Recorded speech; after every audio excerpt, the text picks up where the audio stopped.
We're going to get started. All right. Well, thanks for coming. I see lots of faces I've seen before, and I think what we're going to try to do today is something we've never done before, so bear with us. If it sucks, who cares? Hopefully what we have is something that you'll like and something that you will use. We felt like giving back to this community that we're all part of, and that's what this is really kind of about. So we'll get started. What we're going to talk about today, we're going to try to bring forward is, just to open our minds a little bit about the technologies that we use and how we use them and where we want to see them to go. I'm not going to stand up here and do a lot of vendor bashing and all that stuff. There's plenty of talks about that, but at the end of the day, it's just about making these neat, cool programs do what you want to do. And that's where Spicy Mango came from, is a need, something that we really needed to have and something that we were trying to do. We said, we just can't get these things to do what we want them to do, so we're going to have to write some code to do it. And that's where Chris and Steve and some other folks come in and really kind of help us with that. So at any time, just throw something at me or Chris, throw us off base, get us off our message, ask us a question that has nothing to do with anything, whatever you want to do. If you just want to turn this into an open discussion, that's great. We're here to have fun. And I guess I should mention too, just a big thanks to everybody that puts this conference together. I can tell you when we came here last year, the first one, it was eye-opening again for somebody like me who's been in the business for a long time now. Going con after con, being there, doing that. This really kind of gets you back to those roots. It's kind of the conference that really kind of demonstrates what it's really all about. And I came out of last year's with a refreshed mindset, which is not easy to do when you've been heads down in the security world for a long time. You really kind of, you get that feeling of repetition and it's madness, and it just drives you nuts. But when you come here, it's not that way. It reminds you why you do it. It reminds you why you care. So thanks to all the DerbyCon organizers. Thanks to, the folks that put this together. And thanks for having us. I think this is an honor and a pleasure, and we'll get right down to it. Hello. A little bit about me. I've got about 17 years experience split between private and government. I'm a Unix geek. I love all things Nix. I've been around that world for quite some time. I'm a busy dad. I enjoy doing that. We like to do crazy things on our bikes and our skateboards and scare everybody while we do it. I'm a gearhead. I like tuning and tweaking cars and things that go vroom. Chris, a little bit about you? My name is Chris Centore. I'm also kind of split public-private experience. Pretty much dad as well. I like poker, I like chess, and I like writing Python. Boring guys up here, boring guys, for sure. And of course, this presentation is intended for educational purpose only and does not replace your independent professional judgment. Statements herein are expressed opinions of the participants individually and are not the opinion or position of their respective employers. We do not endorse or approve nor assume responsibility for the content, accuracy, or completeness of the information presented, and attendees should note that sessions are recorded, blah, blah, blah, blah, blah, blah, blah. Anyway. So, the world has changed. We all know that, right? We've been involved in this for quite some time. Just a show of hands, anybody that's been doing this stuff for 5 years, raise your hand. Anybody that's been doing it for 5 years, raise your hand. Just keep them up for a second. That's it, okay? So 10 years, leave them up. 15 years, leave them up. Now we're getting to my peoples. So it's changed in that time. It's really changed in that time. Today, information is ubiquitous and free. It's all over the place. We've seen it go from, the very early days of just the simple web to today where it's a social platform. It is a society in and of itself. The things that are happening there today go without saying are truly a change in the way we as a human race exist. And there's been a real paradigm shift too, coupled with that, with the way we combat threats, like going from the kind of the mindless malware, the early days, to organized adversaries with a name and a cause. And this is a big shift recently.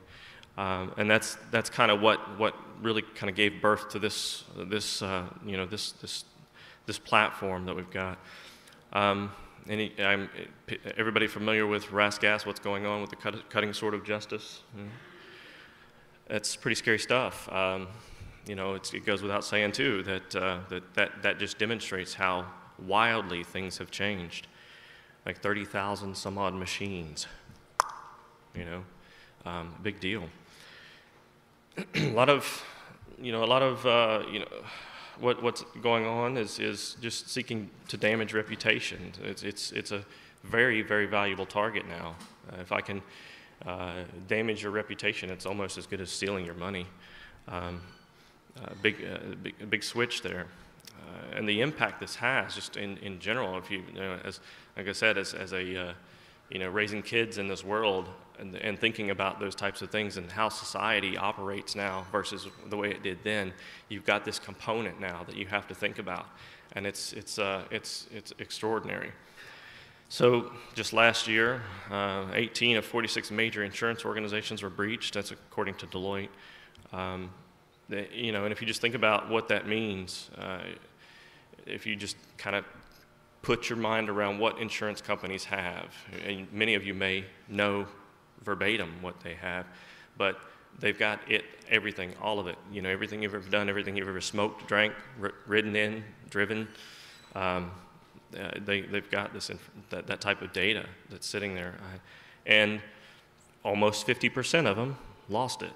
So just the world is completely different, and we know that. And then they introduced this human element, kind of getting back to adversaries with a name and a cause. When you introduce that with the techie challenges that we have, it really equates itself to just total unpredictability.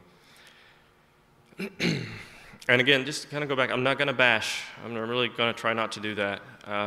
But what you have today is inadequate. No matter what you're running, when you buy it, what you put on in the rack, it's inadequate. It's inadequate. You're going to spend an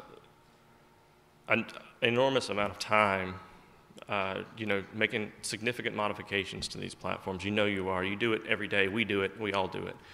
And quite frankly, I'm tired of that process. I'm tired of having to do that. I'm tired of having to thinking that having that false sense of security. Yeah, I think it'll get us about, it'll get us through the night at least, or let me get some rest. And the bottom line is it doesn't. You just don't know. You don't know how capable it really is, and sometimes they just fall flat on their face. 40% effective, if that. So there's too many tools providing very shallow and broad solutions, things that just don't add up to what we're trying to accomplish throughout our day. And most of them are designed to monitor data networks, not human networks, and I want to come back to that. Most of these tools are designed to monitor data networks and not human networks. What's behind that data? What's driving? What's that? What's the cause? What is that behind what the problem, the thing that we're trying to protect from, or the thing that we're trying to do? And if you put your head around all of that throughout your day, whether you're blue team, red team, black team, white team, whatever the color is, there are too many scenarios and possibilities, and introduce the human variable of unpredictability.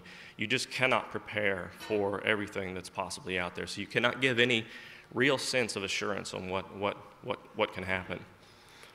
And contextualizing IDS and IPS,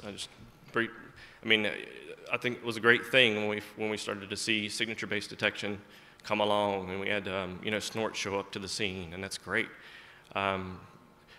When we started putting context around that, it was even cooler, right? You could say, hey, this signature, I don't need to fire this off if it's for, if it's an Apache exploit headed toward an IIS server. I don't care about it. Great, good context. It gets us another step down the road. But that became so stale, so quick, almost as fast as it came in, it went away.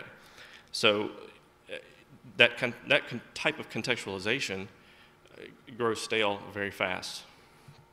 So what do we do about it? What do we want to do about it? These are the types of thoughts and types of things that generated this work that we did. We kind of got, I guess, keyed off to some of these notions. We're working closely in some of our experience in the gov space, and I, by no stretch of the imagination, can claim any experience there that I can claim, except that it's cool stuff. If you go out and you start reading about what is this open source intelligence, what is the world of that, and how do they go about solve these real world problems that are independent of technology, right? We have real world problems that need to be solved every day that are very, very complex and over vast territories and vast cultures. So what do we do? How do we take some of that capability, what's going on, we know it's going on, in the world of nations, and introduce some layer to help us make better decisions in a world of technology. And we think that to be something that we can do with using open sources. So when I say that, it's in the context of things that are openly available for you to consume. Going back to that notion back to the notion of the ubiquitous and free statement. So it's out there. It's out there for you to consume. You just got to reach out and grab it, or reach out and Google it, I guess. So if you can layer that in and provide that level of information that you get kind of in the regular world space into the technology world, then imagine what you can do with your tools and your techniques. Because you can provide intelligence to security analysts via open sources. And I'm not talking about the stuff that you go out and pay for. I'm not talking about, and we'll get to that in a second, I'm talking about things that are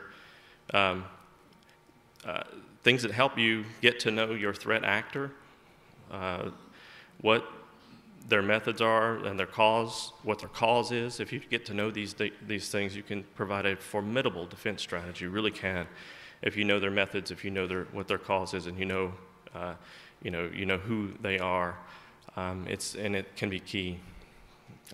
With that knowledge layered into any defense strategy, you can introduce delay, disruption, and disorganization to any attacker or anything that's going on, and that's a key component here in getting this valuable, actionable information layered into your defense strategy. And this stuff can be specific to your risks, not generic industry intelligence, not generic stuff that you're going to pay iDefense for or somebody else, which is all good stuff. It's specific, not like, hey, I want to know about whether or not semantic version whatever has a bug. I need to know that. I need to know it right away. This is stuff like I have a product that I care about, and if this product is being named or being beat up on the net, I need to know about that. I need to know what might happen. So it's specific to what your risks are as you define. And thinking about the future a little bit, why not start thinking about probability or intrusion prediction? Why not?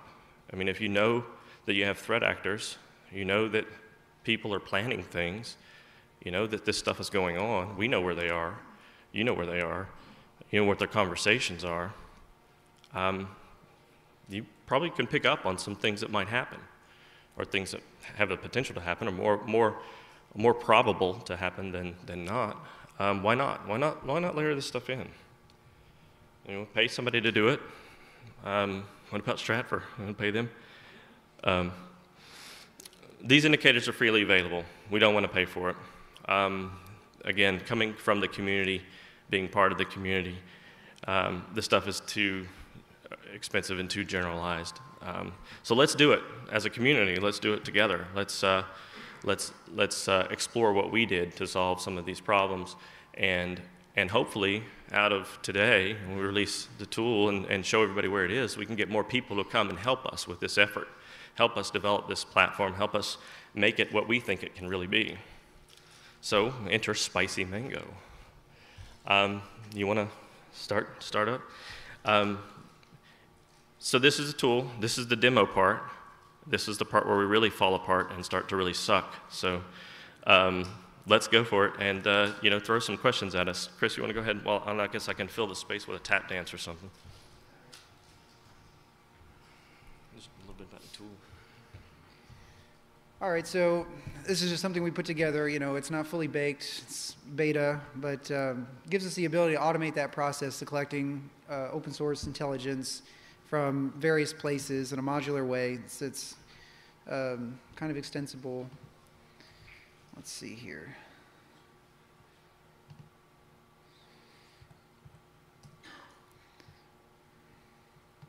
This is just the GUI. And, of course, it's jacked up. See if I can shrink that down a little bit.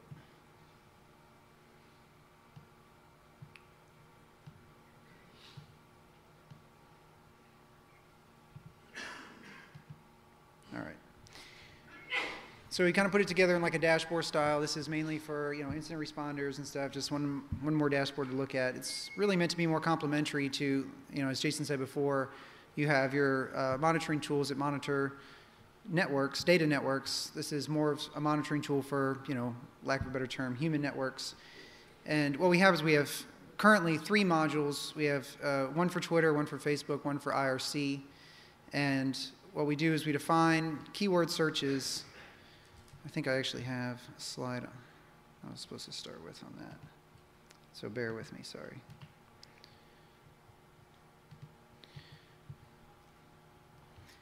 Okay.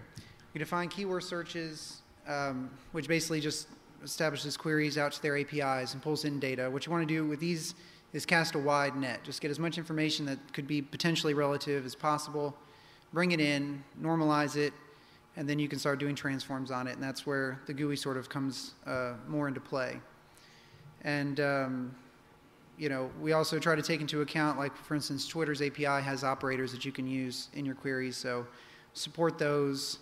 When it comes to the IRC module, basically what it does is spawns bots in whatever channels you're interested in monitoring, and you can use regular expressions to basically tell it what to bring back into the database. You can say, just give me it all, or you can say, if it's a keyword, if it's 2 keywords together, whatever. And then basically what we do is once that information is in, we can take additional keywords, give them weighted values, change thresholds so that you have sort of a high, medium, low, which is kind of something that everybody's used to seeing in these kind of consoles, and basically bubble up the interesting data from the noise. So just kind of now show you something. This is just sort of a random data set of information. So, the alerts and stuff, they're arbitrary. It's not full. Okay, that'll work. We start off here. I don't know if everybody can see that pretty good. All right, good. There's about 3,400 events or, rows of data in the database that was aggregated from the modules. And then based on the settings, which we'll get to in a second, we've got 1 high, 11 mediums, 5 lows. Again, this is not really based on criticality. It's more based on interest. So it's stuff that's going on, maybe it's geopolitical, as Jason said, maybe it has to do with a product or a brand or, company, location, whatever, something that you're interested in, something that you want to know if people are talking about it and what they're saying. So this is a trend over 12 hours for the alerts. If you get a high pop up, spike of red or yellow for medium, gray for low. Down below, this is just sort of your most recent alerts. And if you want to expand on this, you can look at where it came from, what module brought it in, the username, the message, the weight that you assign, which I'll get to in a second. You can also, obviously sort them there just by their priority. Then you have, on the other side of it, these are usernames coming from whichever module, if it supports a username, which all of ours, just happen to do at this point. They're last alerts. And so you can even see that in this, this one's got 2 coming in, one from the IRC, one for the Twitter, where this user just happened to use both names. And so it gives you sort of a context to maybe what might be going on. What does that mean? Do you actually care about it, or do you not care about it? We got alerts by top weight, and then just keywords by hit. And then we have sort of a grid view here where you can search through your high, mediums, and lows. You can search all rows here if you want to look for zombies. We've got 4 rows to return that. If you wanted to get more specific and just search a particular column name, then you can do that as well. So it kind of helps you sort of dig down into the data, see what you're wanting to see. Likewise, we just thought it'd be a good idea to just go ahead and put all the events there for you so that in case, as you're sort of digging through the data or whatever it is you're monitoring changes, you'll have the ability to, go back over your old data and see if there's anything that you want to add to your keywords, or if you want to, change the thresholding or something like that, so that your information is more accurate, more interesting to you. So this is really where we're configuring all of that. We've got the ability to add, delete, modify keywords and their weights. And over here we have the ability to change, by weight, what you determine as low, medium, or high. And again, this is highly customizable. I wish I could give you some kind of a, systematic approach to doing this, but it's really one of those things, kind of like spam filtering, where you just have to kind of tune it by feel until, you're getting the data that you want and you're ignoring the data that you don't want. But it's one of these things where the way we try to design to do it, because, single keywords, in random, unstructured data, are not going to be very interesting probably in and by themselves, and it's hard to systematically select out what you want. So basically what we have is the ability to define keywords, assign them weight values, so that maybe the sum total of the keywords, if they hit within a row of data, their combined totals will equal something that passes like a medium threshold or a high threshold. And so it kind of, builds some logic into it so that, you actually return interesting data. And it works actually pretty well. But it's, highly flexible. We have here, just as a demonstration, we got a range for highs of 48 to 100. And we've got 2 keywords. Nothing in here actually totals anything above 48, but, zombie and attack, the total of that would be 50 points. And so, we just happen to have a row of data here that has that thing. The zombies will attack at dawn. So, you get some kind of, meaningful data out of that, hopefully. And if we, wanted to kick that out to a medium, then we could basically pull that threshold back, save that, and then, that same attack now becomes a medium. So you have the ability to sort of change it. Again, tuning is an unfortunate necessity, in working with something like this, but it's incredibly crucial if you spend a lot of time monitoring, these kind of social networks and stuff, and some of you may do that, may be part of your jobs. It's really useful to be able to pass this information once it's tuned to, maybe an incident response team or somebody, sitting behind a monitor at your company, and, basically have them, be able to see visually whether or not there's something interesting to look at, and get more people involved. Because it's just too much to do for one person continuously 24/7. Let's see. Oh, the other thing that we can do is, what we found is sometimes a word is really not that useful in and of itself, but if it's attached to another word, I know it seems like I'm saying the same thing, by defining, well, why not just define another keyword and then just have those 2 combined weights equal to the thing that you want. The problem with that is the word on its own will still generate some point value. And so you're going to end up getting like just a ton of lows, and you really want to try to tune out as much. Even a low should still at least be semi-interesting. You don't want. So you can use regular expressions here. So what I can do is I can just delete. We'll say we'll just delete the attack, and we'll just pop in sort of regular expression. I don't know, we'll just change this to like 60. And then here's another option that you have. Basically, once this information is entered into the keywords, any additional rows that are coming in from your modules are going to be, immediately compared against whatever changes you made. But you have the option, just in case you, for some reason, didn't want to do it, to not go back and change, your original data. But if you want to, then you just choose, click this reanalyze button. And now that, that brings it up as a high, because now we've got, the regular expression match and the 60-point weighted value that comes with that. Let's see.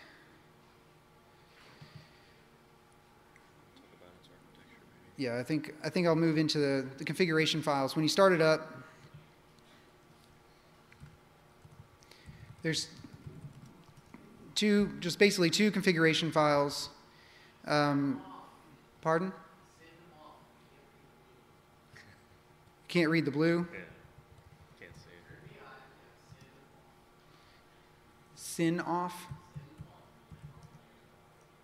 Hey. SYN space OFF. Okay, sorry guys. It's my first time using VI. All right, so basically, we have just some configurable options, like if you want to change the port of the web server. I should tell you, one of the things that we wanted to do, especially this is sort of an open source project, it's just, something we're trying to put together conceptually, make sure that it's useful for us and hopefully for other people as well. I didn't really want it to be something that you had to really heavily integrate into like Apache or, a back-end DBMS like, Postgres or whatever. So you basically have a web microframework. It's the bottle web microframework with Python. So it's got a self-contained web server, and it uses SQLite database because SQLite's actually really fast and incredibly easy to move around. It's all files. So you have the ability to configure the web view.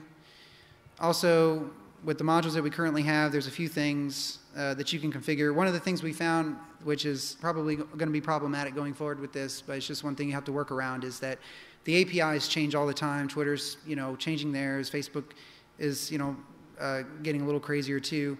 But, as it currently stands, there's query intervals that if you exceed, they'll start kicking you out. So you can adjust how many times your instance of Spicy Mango goes out and requests data from the different APIs. And, with a little tuning, you can kind of keep it so where that you can continually query for information without getting rejected by the API. And one thing I should say is that when you define it, when you define those keywords that cast a wider net, that spawns a thread. So you have multiple threads going. So if you've got like 8 different things, that you're trying to get out of Twitter, then you're going to have 8 different queries going on simultaneously. And we have that staggered in the code, but again, there were times when they would sort of all happen together, then Twitter would complain, kick us back out, and everything. And it handles those exceptions. It's not going to crash on you. It's just, you're just kind of going to be fighting yourself, trying to get information. So by adjusting those intervals and how much data you retrieve per query, you can make Twitter's API happy or Facebook's API happy, and keep on chugging. So the last thing is just output, where you want it to go. You have consoles, kind of more for debug, but SQLite's on by default, and that's kind of, the meat of it anyway. And then there's a flat file option, which, is, I don't know how useful that is anymore, but it's there. And then, again, we have a keywords file that I said this is what you're actually telling the modules to query for. So these are actually independent than the other keywords. We just, oh, sorry. Don't kill me. We actually, happen to name them the same thing just to make it confusing for everybody, apparently. I'll probably change that at some point so that, you know which keywords you're talking about. It's retarded. But anyway, again, this is where I was going back to telling you about, for instance, with the IRC, we can use regular expression to determine once you're in the channel with a bot that it generates, what information you want back, or what information you want to ignore.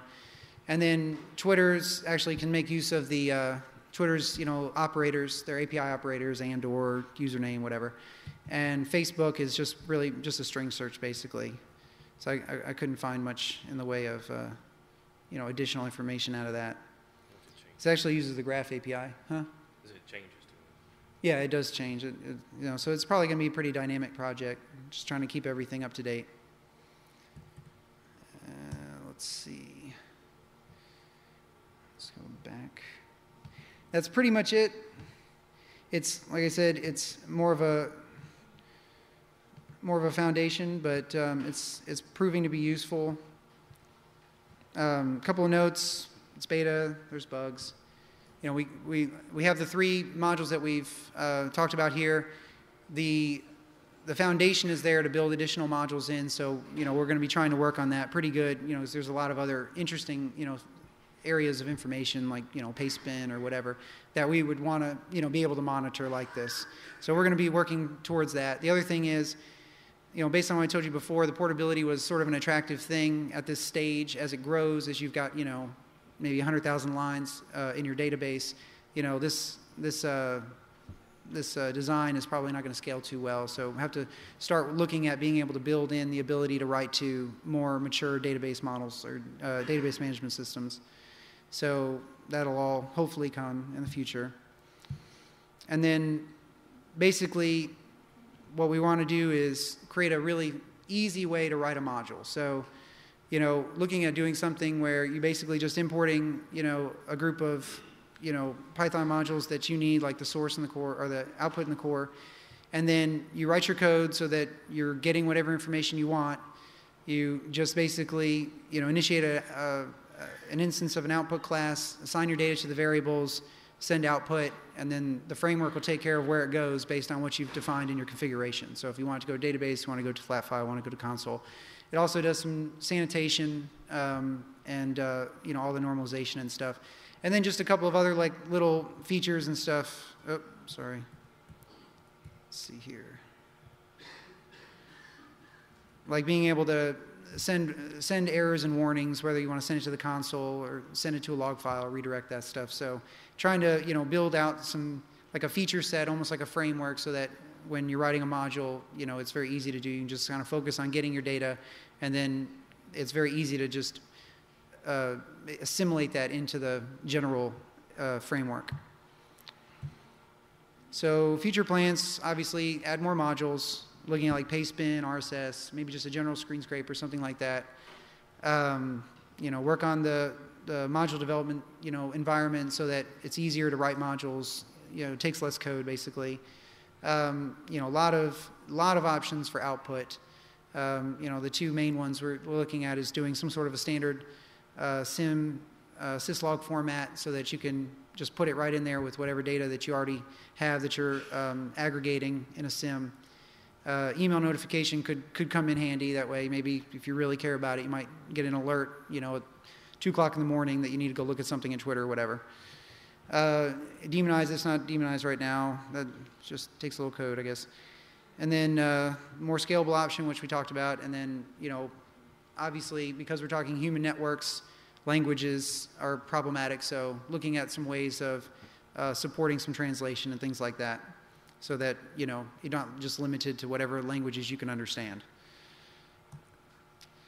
And this is where it is on Google Code. So this is the link. And obviously looking for people that are interested, want to join up, probably write better code than I do. So, you know, welcome you, join the project. You know, we'll look at some really creative ways of getting all this data in, you know, and getting it where it's actionable. You know, because as Jason said before, it almost becomes, you know, an intrusion prediction system, because you see the planning stages of things, you see the, you know, the geopolitical trends, you know, the climate, the anger over something, and you start to be able to, you know, start making, you know, some assumptions about what might come and where it's going to be hitting you if it in fact does. So that is pretty much it. And have I blown through this? Pretty much, yeah. Well, any questions? Yeah. Yeah. This is improved my security posture. Are we expecting that the people looking to hack my organization are going to post about it on Facebook first? Yeah, Sometimes. Sometimes.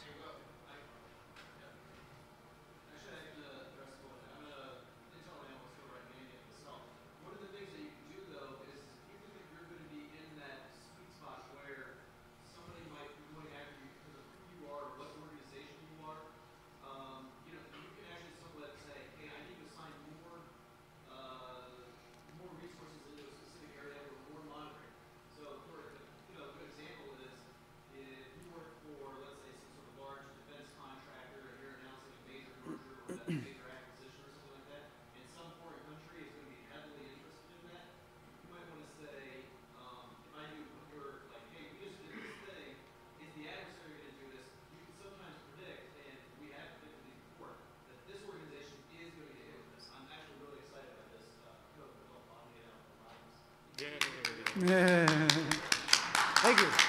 Plus one, plus one. Well, even anecdotally, you might, be interested. Oh, sorry. I'll go ahead. Go ahead. I would just add to you that there's plenty of proof that data coagulation and data density grows before an attack, and that is a direct correlative to attack about to happen. That's a proof about it. And we feel this is stuff that we have used and to a successful degree, I think. And that's why we wanted to give it back. We want to get this out there and get people contributing because we feel like it's a useful tool. And of all the tools that we've used, if we can somehow, put this type of thing around what's already out there, great. That gives us that added, the ability to focus it down a little more on the potential issues or what might happen. Right. I mean, and it may not be enormously applicable to all people in your roles in whatever organizations you work in, but it does actually have a lot of flexibility. I mean, you could use your Department of Transportation's Twitter feed to check the traffic before you go home for work, and have a high alert, if there's some kind of accident on your highway. I mean, there's just a lot of different ways to do it. As he said before, a company could use it to trend the receptiveness of some product that they put out there. They could look for negative words or positive words and see where their where their customer base is sort of at with how well they like the product. Of course, for us, as for you guys, we're looking at it more as sort of a defense tool for network for information security. So that's the way that we use it. We've used it, and it's been very helpful. Yes. I think the underlying concept makes sense because there is a lot of good open source intelligence out there, and I had to admit I was going to ask if there was a Paceman model coming because that was the first one. Yeah, Paceman's API is tough because the searching, they use Google CSE, and Google's like ridiculously hard to automate queries against. Oh, really? I guess I'm trying to reinvent the wheel then. Yeah, I guess what I'm trying to figure out is how we're doing weightings on these different things seems to be the most important piece. Why are we concentrating on what are you doing when it's things like, my immediate thought was, all right, if this keyword shows up from this particular user on this particular source, Yeah. Yeah, there's absolutely a lot more work to be done on the transforms and stuff, and I thank you for saying the GUI was pretty, but I didn't put as much time as you would think on that, but the reality is, it is a start. We've already thought about a lot of that. I mean, it's every time I sit down and look at it, I think of some new way to transform the data, and to that end. I know there's a lot of people out there that are a lot smarter than we are that may have some, good analyses techniques, analysts, statisticians, things like that could use this data, make it more interesting, make it more valuable. Yes? Is there any way to get off these alerts? You could basically just start a new database, or, you could go in there and you could take out something, like because you have a timestamp in there, so you could take it out from there. It's something we could probably build in as an option too, is, to just, if you want to set it so that things roll off after a certain amount of time, that wouldn't be very difficult. Feature request. Yeah. Right. Oh, yeah, sorry. I think you had yours. So have you tested that against any type of attack as a company just to see what kind of results are produced with that correct test bed? Maybe. Yes. Well, maybe. Yeah, I mean, the false positives, humans are really unpredictable. So, you do miss some things, at times, but then as the information or the intelligence that you gather sort of makes your, the next decision about what you want to look for more accurate, So if they're talking SQL injection against your company or something like that, then you can turn your attention to things that are around that, to get better information out. So it's sort of always evolving in the process, but it's just sort of a way to take a break and turn it over to somebody else, or even just let it run by itself and then come back, or hopefully get some sort of alert out of it in an automated fashion, so that you're not just burning the candle at both ends, up all night, refresh, just to see what's going on. Because in the heat of an attack like that, especially, like the hacktivism kind of scene, a lot of that stuff is done in open channels, by the very nature of it. And, you don't want to miss a thing, because you never know when they're going to say, oh yeah, check out this URL, I've got SQL injection on this app or whatever in your company. You want to just try to stay ahead of those things as much as possible. So that's, sort of, hopefully that answers kind of your question. Were there any more? Your domain's a great keyword. Yeah. I just wanted to make a comment about the bug you're talking about with reaching out to Facebook and Twitter and having them, I guess, now you have to do so many refreshes. Yeah. And I was thinking to tweak that. It seems to be pretty efficient at being able to keep that line straight and constantly going. I was wondering if there's any difference between the APIs and URLs and ULS versus feedback. And if Twitter They may be paying for something. third parties for that real-time updates. Yeah, I mean, that's always a challenge because, trying not to have to pay for anything. I don't know, TweetDeck may have some sort of a business agreement with Twitter for unlimited API queries or something like that, whereas, it's sort of limited to what you can do for free, and trying to find ways to do it. I mean, the data that you get from something like this is not nearly as time sensitive as the data you're going to get from, an IDS system. If it's 5, 10, 15 minutes old, sometimes that's usually not that big a deal. So, those refresh intervals can be longer, to deal with the API. But as far as you're concerned, there's no such thing as a push model in the API, so you don't have to worry about refreshes and having the server send it to you. Not that I'm aware of, at least not with Twitter, but there may be. I have to investigate some more. It changes all the time. They're always changing that kind of stuff. I think now they're starting to introduce ads, and things like that. So, I'll have to look and see if that's going to be impactful, at all. And my second comment, I just wanted to say on the module that you are working on for screen scraping, in my experience, beautiful soup. Yeah. Yeah, that definitely. Beautiful Soup is the project there.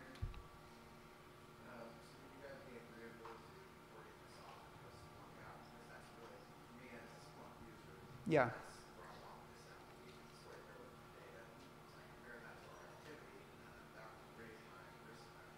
Right. Yeah, that's absolutely coming, pretty quickly.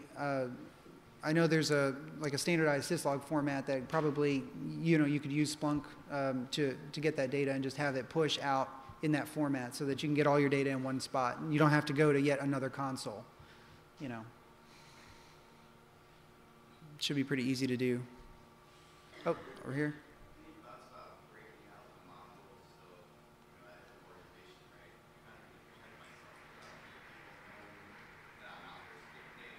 Oh yeah, yeah. Don't run this on especially the IRC one. Don't run it from your company network.